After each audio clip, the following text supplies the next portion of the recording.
What is up, everybody, and welcome back to Lesser Athletes. My name is Chow. Today, like always, another interesting video for you here on the channel. Today is my last second hot takes for SummerSlam. When you are seeing this, SummerSlam is going to start in...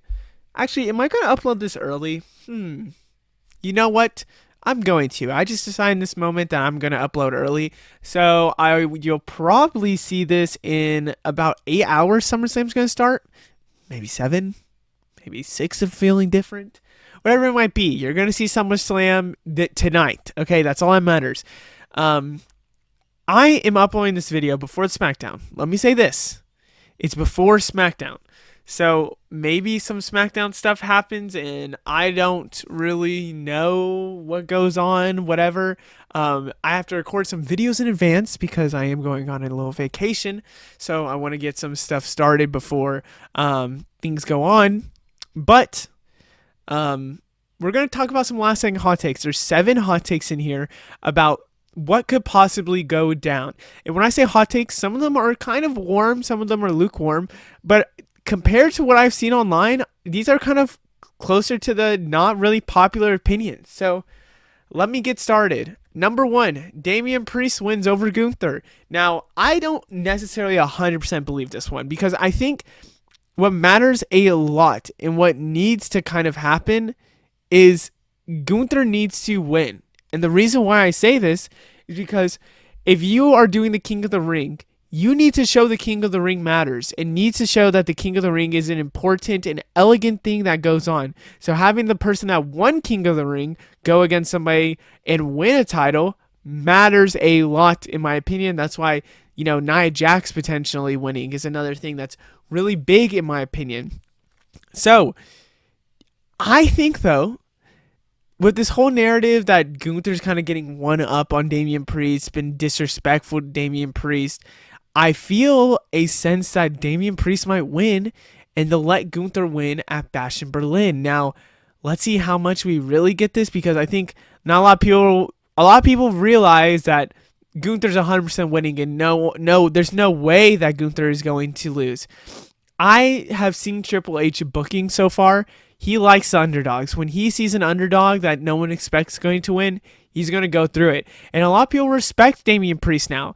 I have a feeling that Damian Priest is going to win. It's going to maybe further a Judgment Day story, and maybe something happens where that's how Gunther wins, so it saves Priest, is that the Judgment Day really doesn't help. I just don't think they're going to do it at SummerSlam. I think it's going to take time before something like this happens. So I'm going to say, first hot take, Damian Priest wins over Gunther, which I don't know if this is the right decision, but I have a sense it could happen. Up next, Tiffany Stratton does not cash in. I'm going to talk about Tiffany Stratton and her briefcase. I watched a post interview of Tiffany Stratton when she fully finished winning Money in the Bank, and she said that no matter what, I know I missed Money in the Bank, but I am going to get this case bedazzled, all pink, whatever. I think that's still the case. I think unless something happens on SmackDown with her, which I don't know if it would, Tiffany Stratton hasn't got this new briefcase yet. And I think, with that being said, I think they're going to hold out on Tiffany Stratton cashing in probably till I could see it happening after or right before Bad Blood, where Tiffany Stratton has the title and she goes against Nia Jax for the title at Bad Blood. I see something like that happening. I just see a way where Tiffany Stratton isn't going to cash in. I just don't see it anymore, really. I get that it narratively makes sense, but when you look at factors that need to happen before, it hasn't happened. Maybe even if she would get her briefcase this upcoming SmackDown, I just don't see a way that it's just they would not do a, Tiffany Stratton briefcase just for her to cash in the next night. I just don't think it makes sense. I think truly that we're just going to have to wait a little bit. And I think that's fine. I think there's going to be some PLEs that it makes sense to do it. I think, hell, maybe we see, Bayley or a Nia Jax, in the future get really beat up and Tiffany Stratton's like, I have to cash in at this moment, this time. I think we could see something like that, and I think it's going to be just a little while before we see something actually happen. Up next, that's not the right one. Up next, Seth Rollins goes for Drew, but hits Punk. Now, these next two slides are going to be about the interesting triple threat match. I have some theories on this match. I think the ultimate goal that was last year was Seth Rollins versus CM Punk. CM Punk was probably supposed to win an Elimination Chamber, but this story shifted with Drew McIntyre. And I think they even said on the documentary Behind the Curtain or something with the WrestleMania documentary that that was the vision. And stuff kind of changed after, the CM Punk injury, which I recently watched back that fight. You can tell that man got hurt immediately and did not know what to do at all. And he was in pain. I've seen clips of it before, but I never fully rewatched the Royal Rumble and see how he did. It's insane. It is insane that he went on and still fought in that match. But I think the main goal here is going to be Seth Rollins and Punk, I think, for the future after a Drew McIntyre and Punk feud. I don't think they're going to go back to a Seth and Drew feud. So when he is going to be a special guest referee, I'm talking about Seth Rollins, I feel like, obviously, Punk has said, I don't want you to interfere. Please, God, do not interfere. So I don't think Seth Rollins wants CM Punk to know that he listened to him. Seth Rollins is going to still go for Drew. At one point, going to piss him off, going to go for Drew. But the thing is that he's not going to hit Drew McIntyre. Instead, he's going to hit CM Punk. And I generally believe that CM Punk is going to lose this match, which will bring me to my next point. I think Drew's going to win this one. I have seen everyone and their moms recently saying that CM Punk is going to win. I could see a world. Oh my God, there's like a bug bite or something. It felt. I do see a world that CM Punk wins. When you look at some factors here, you see that CM Punk has never won since 20 something, whatever, since he's been here. This is his first really big match. Because I guess Royal Rumble match was his first match back. So it is crazy to say that this is going to be his first match in tons of years. So is he going to win it? I don't think so. I think Drew McIntyre has to get one up on CM Punk. At some point, you could say him beating the Christ out of CM Punk and making him bloody was the point. I don't think so. I don't think that's the point where he's one up. I think they're generally going to go with this to the sense where Drew McIntyre gets one up and then we see CM Punk win at Bad Blood. I think something like that does make a lot of sense, or another match, whatever, in between makes a lot of sense for these two to, go against each other, and then the finale, the next fight, somebody else wins. I think Drew needs this win. I generally do, because Drew has gotten killed after killed after killed. I think he needs this one to happen for him. And I have a feeling that I also have this thing that, I don't know. The one I just said before, this kind of kicks out of that theory, but I still feel like this. Seth Rollins, when he lost to Drew McIntyre, he said, you deserve this, man. You deserve it. And he kind of was genuine, and he was being nice. He was trying to be honest, saying that he deserves his moment, whatever. On the other hand, he still hates CM Punk. There's nothing that's happened that could indicate that he's okay with CM Punk. Now, Seth Rollins says he does hate Drew McIntyre. I understand, but that was just a match. That's simply just one match.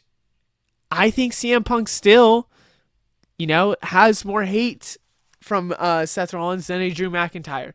I do see a world that Seth Rollins screws over CM Punk, and maybe it's on accident, but I think Drew is going to come out this one with the win. I'd kind of be shocked. I wouldn't be shocked if CM Punk win, because CM Punk, he's still the babyface to come back and win.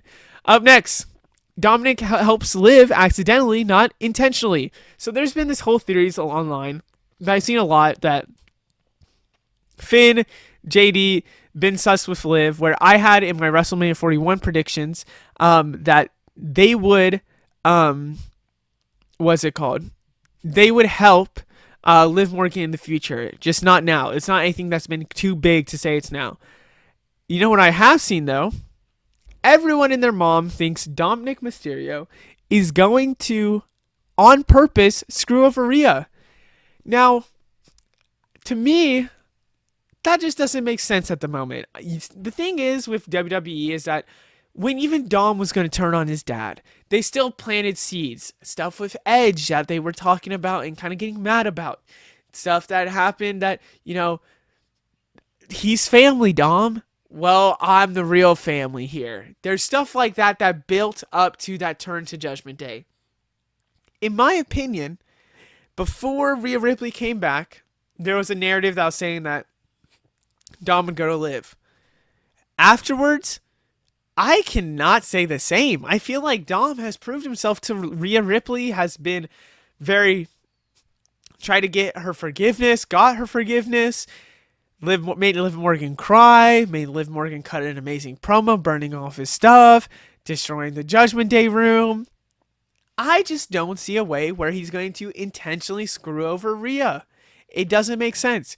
Now, is he going to just in general screw over Rhea?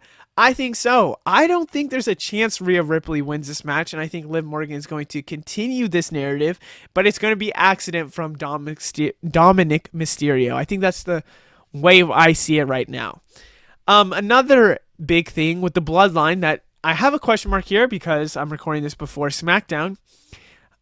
Roman Reigns, Jimmy Uso, and Paul Heyman show up. So when I'm recording this, the main event has just got announced that it is going to be Cody versus Solo. With that in mind, I have to say, if they made this main event just because it's Solo and Cody, crazy. I mean crazy. If they didn't make Punk, Drew, and Rollins the main event, and it's generally just a Solo versus Cody fight, I will be pissed. I'd be pissed. Now, I think they made this main event for a reason. I think everyone else does and believes that. I think Roman Reigns does return. There's been a lot of hints that he's going to come, and Solo has been directly saying to everyone that he is a new tribal chief. Screw what Roman Reigns says. Roman Reigns can come get it if he wants it. I think Paul Heyman's going to come with Roman Reigns into there here. And I generally do believe that Jimmy Uso doesn't come back on SmackDown, which I think with the DIY and the Bloodline titles, I think, truthfully, Bloodline's probably going to win. I know Johnny Gargano, it's in Cleveland, and it's his hometown. But I think this is the perfect setup for the Bloodline to get their titles, and then Jay and Jimmy get their titles, or Sammy and Jay get their titles at Raw. I feel like it just makes a lot of sense for them to get it here. And so with that being said, I think maybe the only way I don't see him winning is maybe Jimmy Uso pulls someone's leg last second and he screws over the match, and Jimmy Uso is back in WWE to screw over the new Bloodline. Maybe Jimmy Uso just comes out at the end and faces off with Solo. Whatever it might be, I think he could come at tomorrow to tomorrow SmackDown. But I don't know. I just generally believe that could happen, but I don't think it's going to. I do not think it's going to. So then I have him all showing up here because I think it would make sense the most if at least Roman and Jay showed up together. Maybe Paul Heyman doesn't, but I think Paul Heyman needs to be a part of this group in my opinion. Up next, The Rock doesn't show up. So there's been a rumor that The Rock potentially shows up for SummerSlam, and I would agree with this, but I think it could be slightly too early. I think that this is what's going to happen. And let me say this. A lot of people think this because, one, it's The Rock. The Bloodline story makes a lot of sense. Two, I think The Rock just finished wrapping up a movie that he's been filming. He got on purpose a week free of schedule, which would enter SummerSlam. I don't think it's going to happen. I generally don't think it's going to be involved. I think this is what we're going to see. I think the start of the seeds is going to be Solo losing to Cody. Solo gets confronted by Roman Reigns. Then we start getting this set up for pay-per-views and other things that would ultimately become a Survivor Series, Bloodline versus Bloodline. After that, and the new Bloodline loses, The Rock is going to show up and confront the new Bloodline and take the control of the new Bloodline. Maybe it's with Jacob Fatu showing up on Solo Sikoa saying that you are not my tribal chief, this is my tribal chief, and The Rock shows up and he was a double agent at the time. Maybe it's something else. I don't know. But I generally think that The Rock is going to show up later on than now. Other than that, I hope you guys enjoy. Let me know what you think down in the comments below. Let me know how SummerSlam goes and how my hot takes goes. If you believe it before, if you don't. Other than that, I hope you guys enjoy. I'll see you in the next one. Goodbye.